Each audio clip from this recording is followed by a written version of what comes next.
ஒரு சிஸ்டர் வந்து ஷனிகா name meaning போட சொன்னாங்க. ஷனிகா.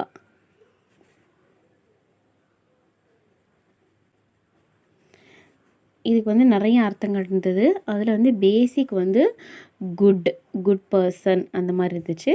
நல்லவள் அந்த அதற்கான மீனிங்காக இருக்குது. நிறைய பேரை ஒரே வீடியோஸ்க்கு கீழே கமெண்ட் பண்ணாதீங்கப்பா. ஒரு பேராக கமெண்ட் பண்ணுங்கள். அது வந்ததுக்கப்புறம் நீங்கள் கமெண்ட் பண்ணிங்கன்னா நான் உங்களுக்கு வந்து சொல்கிறது ஈஸியாக இருக்கும். அரபிக்கில் இது எழுதும்போது ஷீன், நூன், இந்த காஃப், அலீஃப் இது எல்லாமே சேர்த்து ஒரே வரிசையில் எழுதலாம். ஷ, நீ, கா இந்த மாதிரி எழுதலாம்.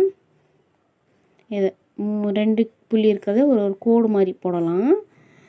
இந்த மாதிரி போட்டுக்கலாம். ஷனிகா, ஷனிகா இந்த மாதிரி வந்து நம்ம வந்து எழுதிக்கலாம். சீக்கிரமாக உங்களுடைய நேமே கமெண்ட் பண்ணுங்கள். அடுத்த ஷார்ட்ஸ் உங்களுடைய நேமாக கூட இருக்கலாம்.